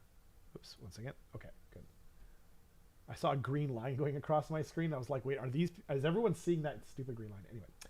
And then, there's men-at-arms and whatnot. Yeah. And then you're also going to be able to buy, like, other things that... It's not going to come in the box set, but, like, the new Handmaiden of the Lady, which is a dope model. You're going to be able to buy her separate the day of. All this stuff. And I think this is a new model. This is one of the new models, and it is resin? Yeah, this one's resin. A lot of the new stuff is resin, surprisingly so. Like, this doesn't look like a resin model to me. It looks like a plastic model. But, I guess if it's made to be resin instead of just being metal cast into resin, it's probably going to be of higher quality, I would imagine. Absolutely. But, and they did say it's Forge World resin. It's not going to be stupid fine cast, which everyone hates. Okay. Matthew says, GW isn't known for making you use less books. You are 100% correct. Unfortunately, I have a sneaking suspicion that, you're going to need more books, not less. And then there's Kingdoms of Bretonia reference card pack and the dice. The dice look really cool, to be honest. And I heard a lot of people are going to use these dice for their FEC, which I think is actually a really cool idea. I like that they're going back to these old school plastic containers for it. I know, I don't know. I just like having something to put my dice in, like if you don't have a dice tray or a dice bag rather. And then there's the same thing for Tomb Kings. And then there's, there's all the supplementary stuff. The Sepulchral Stalkers, by the way, are one of my favorite units in the old world. Like the Snake Boys, the Cobra riding guys, like they're so awesome. What was so funny about Snake Boy? No, not that. Sorry, okay. I saw Kiki in chat say, I'd love to see Carson paint a Bretonian army in Slaves to Darkness color scheme. Kiki, that was... joke for other people that don't know, I have a Slaves to Darkness army that's Bretonian themed with like all different heraldry and stuff. So to take Bretonians and make them like super dark and black and mundane, like, yeah. That'd that be would great. hurt your soul, and I'm all for it. I actually kind of like it. It's kind of funny. Yeah. Well, Just like Gothic Knights from Bretonia. What's his name? Andy, or maybe he doesn't want me to say his name. The guy we call Chaos Andy, he painted his Slaves to Darkness in, what was it? Dang it, I can't remember. The Night Haunter, Primarch guys, Chaos faction. Oh, Flesh Terrors? Is it Flesh Or Terrors? Night Lords? Night Lords. He painted his Slaves to Darkness as Night Lord themed, and they're really dope. So I could see like doing Bretonia like in something similar, like Night Lords, or just some kind of chaosy faction. Well, that's it. I'm buying the box. I gotta buy the box. Which box? The Bretonia box. It's gonna happen. It's gonna happen. I'm not doing it. It's a joke. Oh. This is a joke. Well, that hurt my soul. Necrosphinx is coming out again. I know a lot of people, including Keith, are super excited about this. These guys were selling for insane amounts online, like bananas. So that's really cool. Did they have scorpions, by the way, for Tomb Kings? Like, I know they're in Total War, right? I remember having them too. They were like metal models. Oh, were they? Okay. Yeah. Hopefully they come out again. This Lich Priest, by the way, is so freaking cool. Like, I just like how thin and I don't want to say dumb he looks, but like just how thin and frail and just like pathetic, I guess. Ushabti are coming back. The Ushabti actually look really sick, I think, except for this guy's head. Looks a little cartoony to me. I don't know. Actually, the more I look at it, the more I like it, I think. I'm just going to immediately flip-flop on what I just said. I think Ushabti are cool, though. These guys are dope. And this is the new model. He's also going to be resin. And the new Standard Bearer, BSB, as they call it. He's going to be resin. I wish he was plastic, because even in plastic, this looks sketch as hell to me. But nope, he's resin, so good luck to you. Yeah. I will find a use for the Sphinx. My nostalgia demands it. Hey, man, like, yeah, I can think of a few different ones you could do. Do you have favorite armies besides Skaven? So are you asking about the old world, Jay? Or you must be asking about the old world. So yes, my favorite army by far is Skaven. There isn't even a close second. If someone said I could only play Skaven, or I could only play one army, I would tell them it was Skaven, and I wouldn't even like ask any more questions. Like, why do I have to do this? But my second favorite in the old world is probably, I really like Lizardmen and I really like Wood Elves. And which one I like more depends on the day. They don't have Wood Elves, though, in Age of Sigmar. They only have Sylvaneth. And so I would probably lean towards Wood Elves in the old world. So, yeah. That's kind of where I'm at. Never seen the Necrosphinx before. It's pretty cool, right? How does that dude carry that staff? Yeah, right? Magic, I guess. Some kind of undead power. And I don't know about you, but like, I think we talked about this, Carson, and we thought that these tomb swarms were going to be plastic for sure, right? Was it you I talked about this with? I could not believe that they were resin. Yeah. It's wild. But like, it's Forge World resin, like you said, right? It is Forge World resin for sure. There's no more fine cast, it looks like. But yeah, I mean, the nice thing is that when they design these things now for resin, they design them in a way that they go together easily with super glue, you know? So that's nice, I guess, right? But there are other problems with Forge World resin, like the grease, you know what I mean? Release agent and different stuff like that. So there's going to be a few people with stuff that's falling apart. But we did have Wanderers for a while, Keith, and I actually had a Wood Elf army that I got used off of, But anyway, they're gone now, and I miss them. I really like Wood Elves. I really like their lore, and I like that they're basically like this like vicious, like get off my lawn hippies, you know. Yeah, they have really cool lore in my opinion. Yeah. What up, Robin? Welcome. And the new dice are cool too. Very, you know, bony looking. I had to be careful how I said that.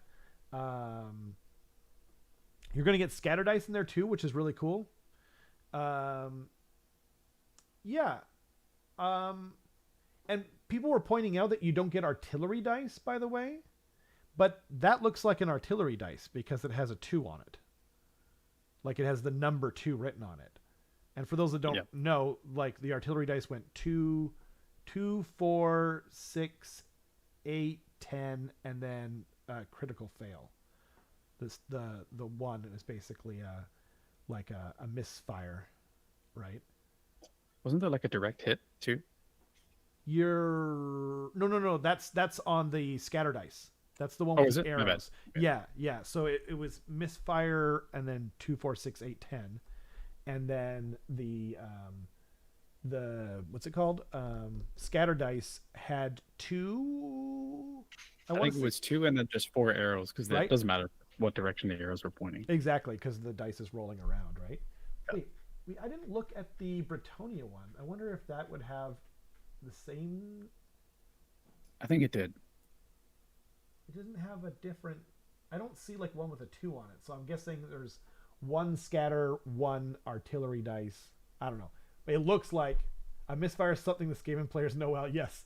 Oh man. Okay, so for those of you that don't know, like there's a channel called Mountain Miniatures Gaming, and they do like fantastic fantasy battle reports. It's with Steve and Cullen from the Mini Wargaming people, and Cullen, he rolls such bad dice. Like I've never seen anything like it. That they got like when they did their Kickstarter, they did this like Cullen's personal engineer, so that when he could use it to like re-roll his dice, he rolls so poorly that people think that he's like messing with the dice to roll poorly.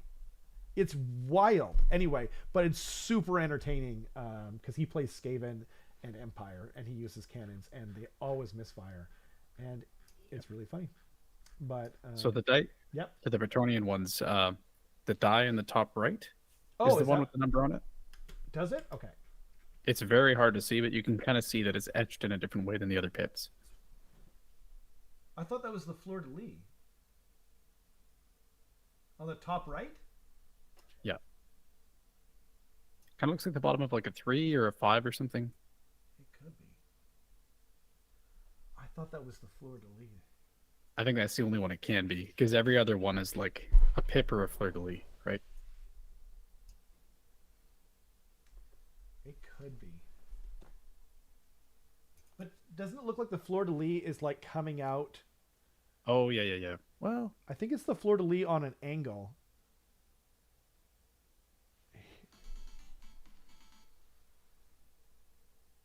It'd be weird if they just put it in a random spot too. I feel like it'll probably be next to the scatter die on the other side, maybe. Like they'll probably be on the bottom together. Before on each layer. Maybe they just messed up, is what I was saying. I don't know. What's that? I said, sorry, my mic was muted, but maybe they just like messed up not putting one in there. That's possible. Or like it's for the like picture, hopefully, and not for the actual release. well, but don't forget, like Keith said, there's 4 per layer. Oh, I thought there was 2 per layer. My bad. Yeah. Okay. So it might just be behind the scatter dice there, or yeah, I'm not sure, but let's see, because I think this one was. Oh, here we go. Oh, but look, yeah. Okay, so it looks like it is going to be in there, but it does look like it's going to be random, because if you look at the old world dice, there is a scatter die and an artillery die on here, because one has an 8 on it, like the number 8, and then there's a scatter die that's on the second layer. So I guess it's just like random wherever they put them, but it looks like artillery dies are still a thing. So that's, I don't know if that's a good thing or not. Yeah, there's going to be what? 1, 2, 3, 4, 5. So 20 dice per container. How much are the dice, by the way? Aren't they like crazy expensive, like $50 or something?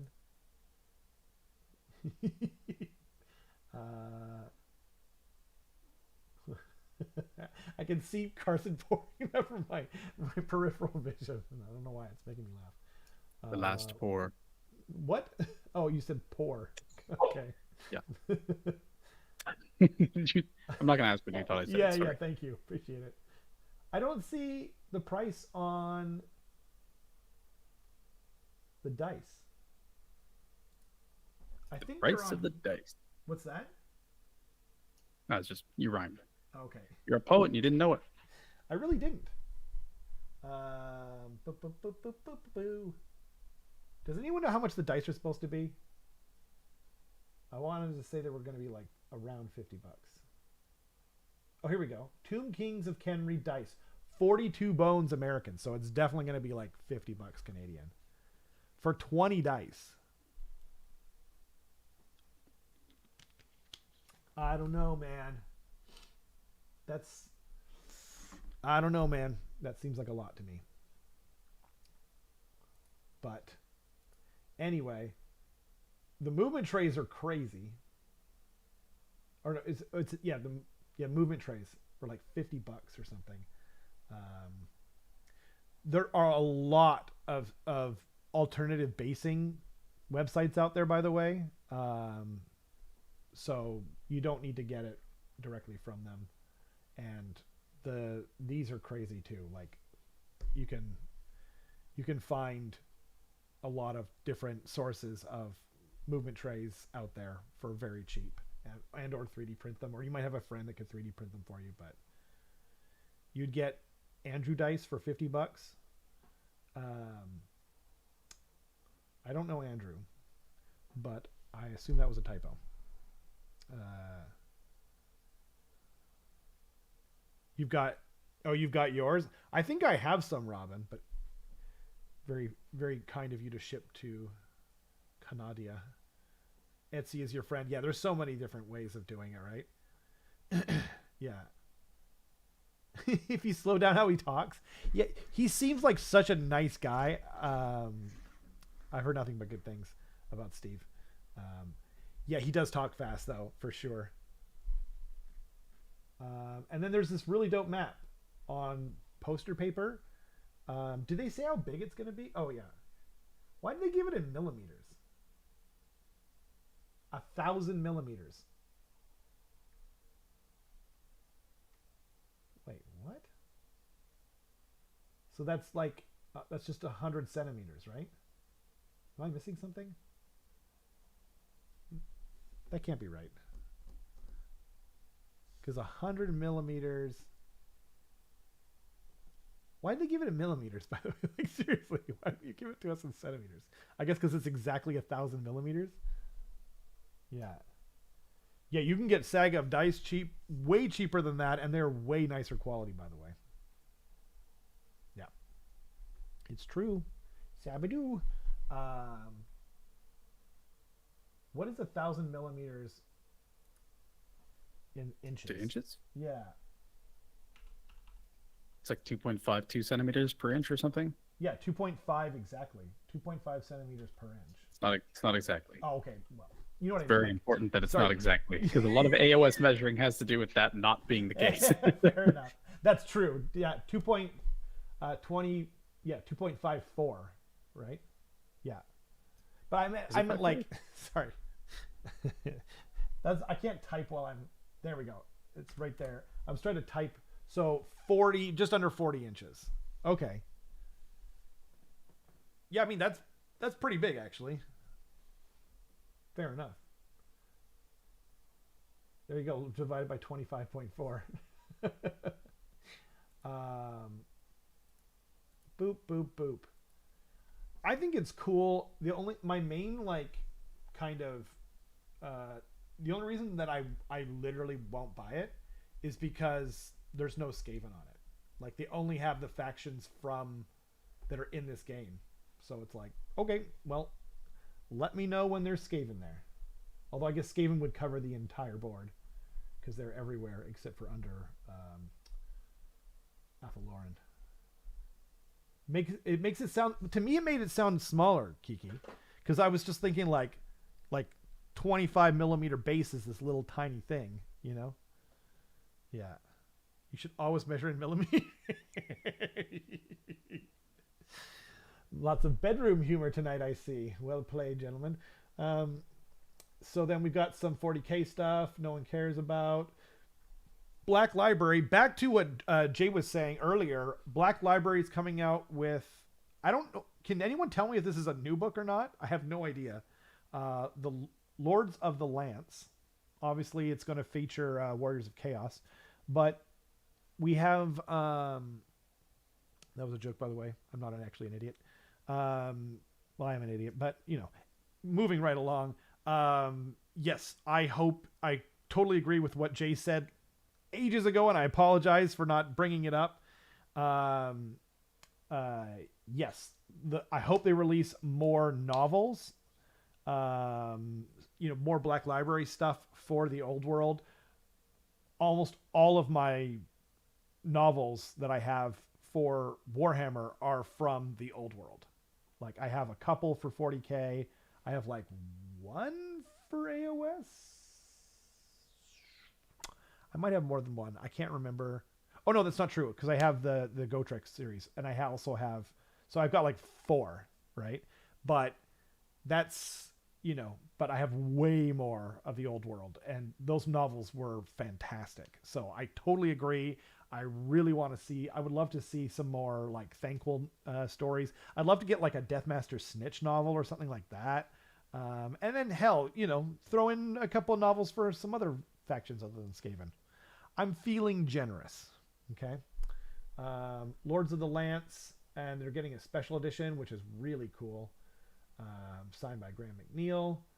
They're coming back with the End Times. This seems like a weird choice to me. I don't know why they're doing this. Hey guys, want to relive your trauma? Yeah, right? If they just killed the system again after like years. Psych! Bam! Now that we got you to buy all these like old ass models.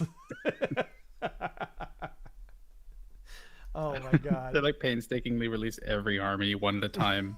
Yeah. And then they're just like, all right. They just keep re-releasing the End Times novels again. It's like, well, maybe you guys should stop. Oh man. Maybe not. Yeah. Yeah, Matthew, they remade a lot of the Gotrek and Felix novels onto Audible, and they're fantastic.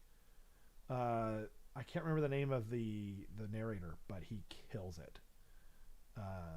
Today on the Facebook post that the old world Skaven were having a civil war underground. They were, but like they're usually having like a civil war, and like there's the plague wars that were happening, like I don't know.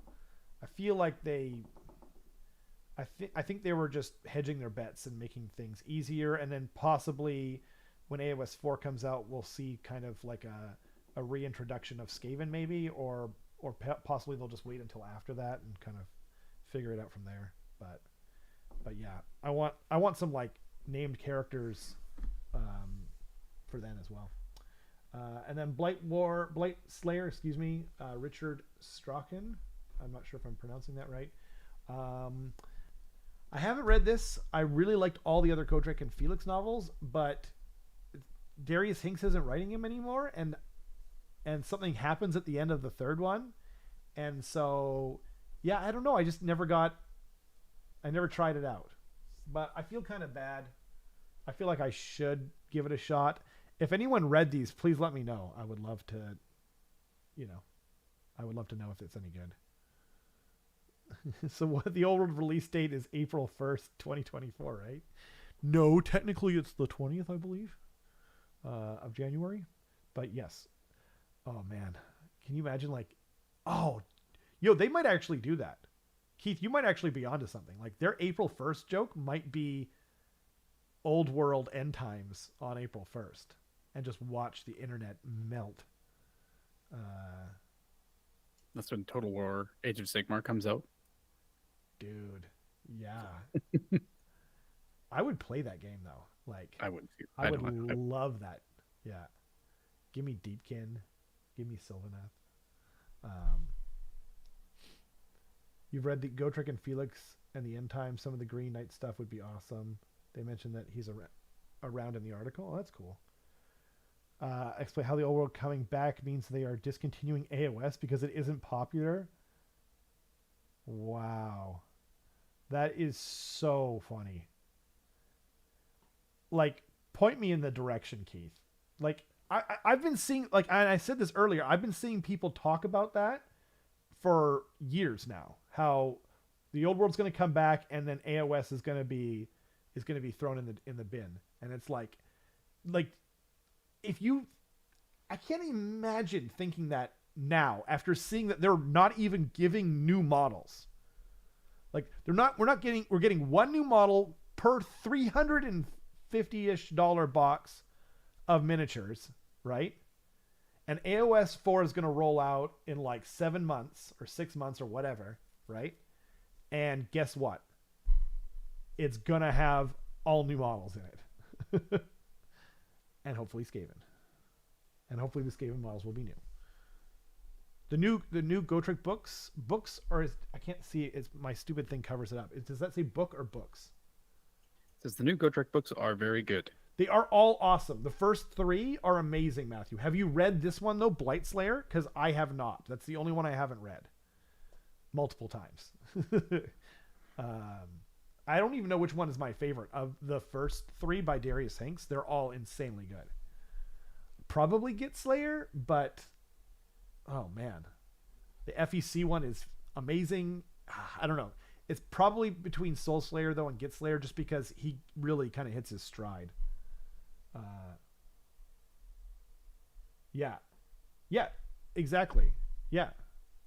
No, I think Jay nailed it. They only brought back the old world because so many people still play 6th and 8th edition, and they realize they can't kill off fantasy. Skaven are just okay. Who typed that? James, was that you? Was that you, Carson? No, man.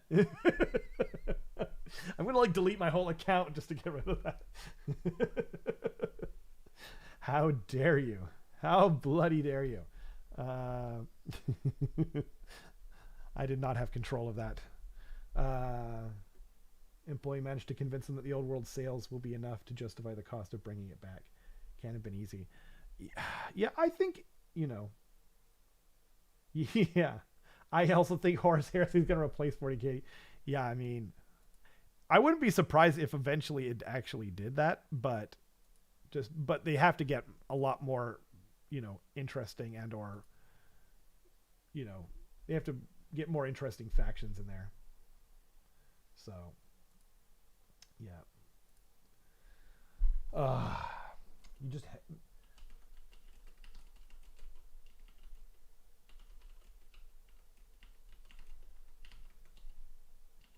Okay. What? I'm just setting the record straight, okay? There we go. I needed that. Okay. I'm just speaking the truth as someone completely not. I see you, Carson. Look at me. Look at me. Damn it.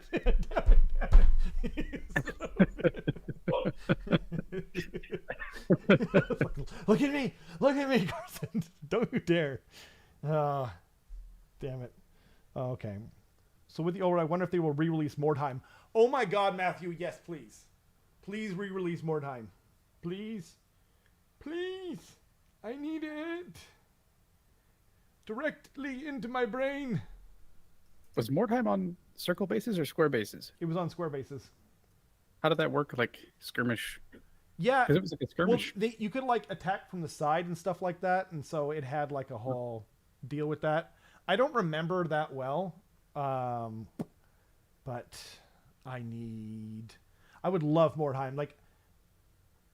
I would have to play it on the channel. It would be, what a great narrative kind of fun game to do on the channel.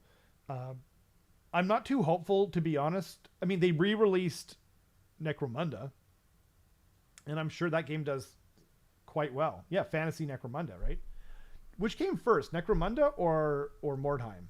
I want to say Necromunda came first, but I honestly don't know. Yeah. It's such a good game and a great way to introduce D&D players to Warhammer. Yeah. That. It's a gateway game, you know. And it, like, a lot of people think it's literally just the best rule set that Games Workshop ever came up with, period. So, yeah. And like playing, as I said earlier, playing Space Hulk again for the first time in like 25, 30 years. I didn't think it was, I didn't remember it being like, I remembered it being really fun, but I was just like, well, nostalgia goggles, right? And then we played it and it was way more fun than I possibly thought it was going to be honest. So, yeah. You don't know which was first. You're not quite that old. That's fair. I am that old and older. I want to say Necromunda, but yeah. I hope that they bring it back. I doubt it, because we haven't even seen a new version of Space Hulk in the last, like, what, 8 years? Or was it like 8 years ago that we saw the last, that 4th edition came out? I think. Not actually sure. Did they announce that they're like remaking? Was it Space Hulk or some other mini board game or something? So, I think a lot of us thought it was going to be Space Hulk with a lot of the boarding action previews and stuff like that, but I don't remember hearing anything official. I would love that though. Like, I really hope that that's true. Could sell warband boxes like they do for Underworlds. Yeah, easy money. Matthew, you said it. You hit it on the head. It was it's a re-release of the Battle of Macragge, right? Yeah. My bad. Yeah, I mistook that for Space Hulk. that's fair. I don't blame you. Google says Necromunda was 1995. Mordheim was 99. Right. You guess you are that old. Necromunda older than I am. Right. Yeah, Necromunda beats you. Not Mordheim though. Not Mordheim. You were I was already a master when I was 3. Yeah, I was already a master. Yeah. I graduated high school in 1999 for reference. Which means you're old enough to be my dad? Maybe? Yep. Well, Very technically. not that technically. If you had not a great life, you're old enough to be my dad. I'll talk to you after the show, Carson. That's good. Funny story. Sounds good. Yeah. 1983 was a good year. But not as good as 1981. I'm just saying. You're in college? Nice, dude. Yeah, I was almost in college or university. Yeah, man. But all that to say, like, I am excited for the old world. You know, I don't know if I don't know how popular it's going to be, but I reside with Kiki on this, and that I hope, and I think it will do. I think it'll do fine. You know what I mean? Like, I think it'll do just fine. Yeah, Curse City. So Curse City, Kiki, was basically based off of Blackstone Fortress, and Blackstone Fortress was based off of Silver Tower, or Warhammer Quest Silver Tower, and they've kind of iterated and they got better off of each other. And Curse City was cool, but I agree. Ultimately, I think Mordheim is better. You know, even without nostalgia glasses on, I just think it was probably a better game. So, but Curse City is fun. I painted up all the minis for it except for the heroes, the easy part. So, and if we ever want to do, we could do that on the channel at some point. I think it'd be kind of fun. They actually had copies of Curse City at WCW. They had what? Copies of Curse City? Did they have? Oh man, but they didn't have. Did they have any of the expansions? I think so. Oh man, I wish I would have known, because they had pictures. My bad. No, but, yeah. They had. So I ordered both of the expansions from our local store, and they just never got in. They ordered the third expansion, the final expansion, or whatever, and it never came in, and so I just didn't get it. But yeah, but maybe if you're interested, maybe we could play it on the channel or something. Yeah, for sure. I think it'd be fun. You say you did, or you didn't have them all painted? I have all the models painted. I think I have all the models painted except for the good guy heroes, which is the fun part. That's the easy part. You know what I mean? Yeah. Yeah. We could, if we want, we could paint up 2 models each or something, and then just play it. Absolutely not. No, I want to ride on your coattails of, hobby progress. I don't want to do anything myself. If it ain't an ogre, well, what if it's an ogrin? One of the heroes is an ogrin, and he's actually a dope-ass model. Yeah, I'll paint that one. Nice. Just that one. Yeah. Toit. I actually want to paint the Wood Elf model, or whatever, the Kurnothi model. And then there's also, I forget his name. The dude with like the witch hunter guy with the guns. I really wanted to paint him. Okay. Daniel, I think they only have the second one. I don't think they have the third one. If they have the third one, then yes, mistakes were made. There's like Night Wars, and then, oh man. Yeah. I hope you're right, Daniel. No, I'm like, yeah, panicking. According to the website, they have regular Cursed City and Night Wars. Yeah, Night Wars is the second one. Gotcha. Yeah. Yeah. They don't. I don't know why I thought Cursed City was hard to come by.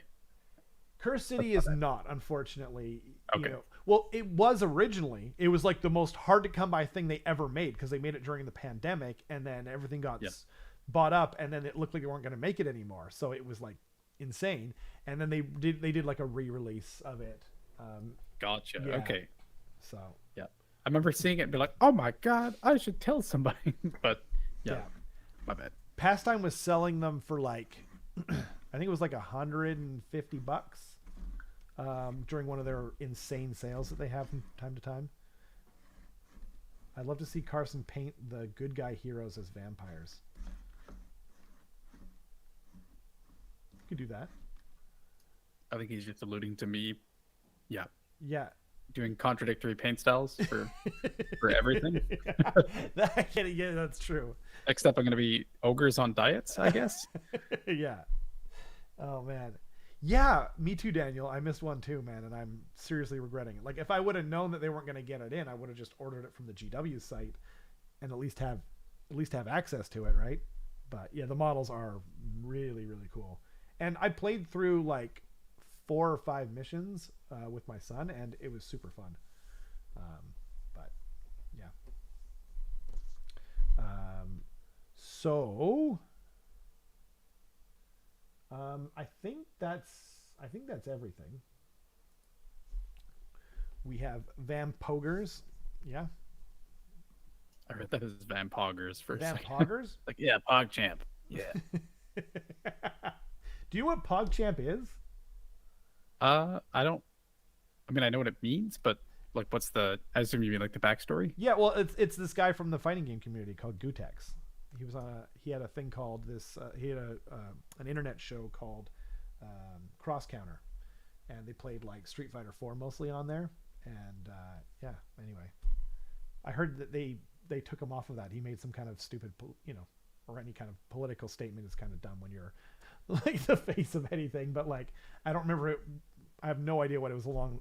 I just remember thinking like, why are you making political statements? And then they took him off of there. So, yep, it's too bad, because that was a great emote.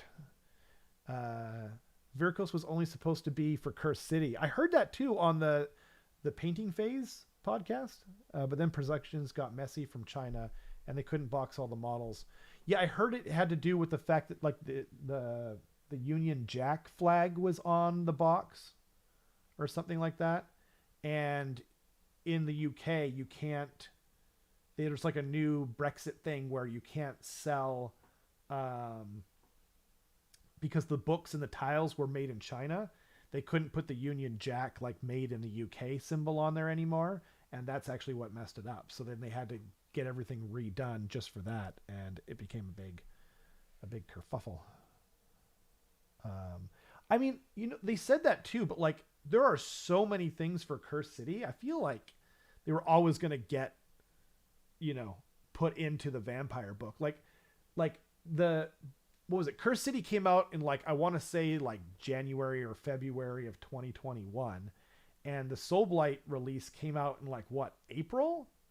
So like how could they have never intended for them to be in there? I feel like they were probably intended to be in both. I know that they said that on the painting phase, but like how quickly do they make a battle tome? You know what I mean? Like that would be kind of crazy. Cause like, AOS 3 came out in what, July, I want to say, of 2021. So, and Soulblight came out right before that, right? I want to say like April or May.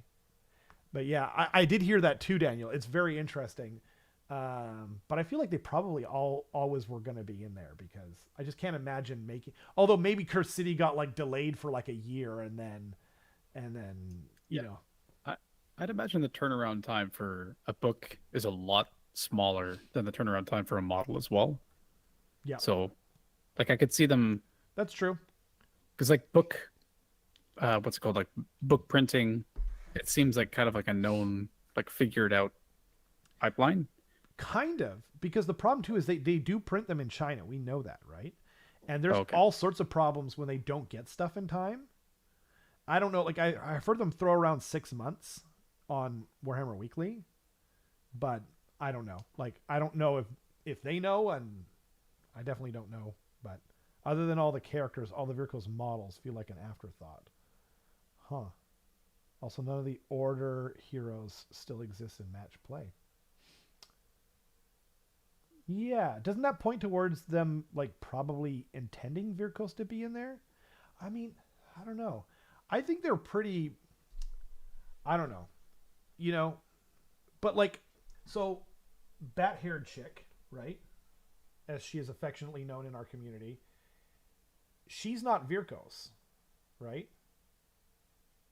She's just a vampire lord on foot, but in the expansion, she's in there as a named character. So you might be right, to be honest. I have no idea. I heard they're pulling it back to the UK as well, Matthew.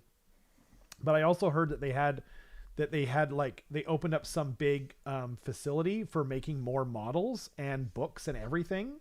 They bought a bunch of property, and then it wasn't like zoned out for like industrial stuff, and they've had to like cut a lot of stuff back. And so I've heard it might even possibly affect the release of AOS 4, but I don't know. It's like I heard from someone who I trust, but who heard it from someone else, and then you don't know how far down you are on the telephone game. So, the original message might have been pickles is great on your sandwich, and now it's they had to rezone some kind of for industrial outlets, and you know what I mean? Like, yeah.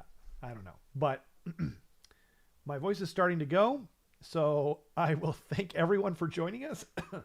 I don't know what we're doing next week, but the week after that, we're planning on doing the LVO pre-tournament show. We'll talk about the lists and all sorts of, what's going on with the tournament. Hopefully we're going to get a preview show at LVO. If we are, I am going to do like a live watch along for it. The guy from the Ant-Man is telling me this information. I trust my source way more than anyone from the Ant-Man, except for Paul Rudd, who's just delightful in everything he's in. But yeah, thanks for joining us at the end here, Manadork. We're just wrapping up here, and but I hope you'll catch the replay, and thanks to everyone for joining up. The chat was freaking hilarious tonight. For those of you that do catch this later and want to watch a live show, we stream every Tuesday at 7 p.m. Pacific Standard Time. You'll have to check whatever that is in your local time.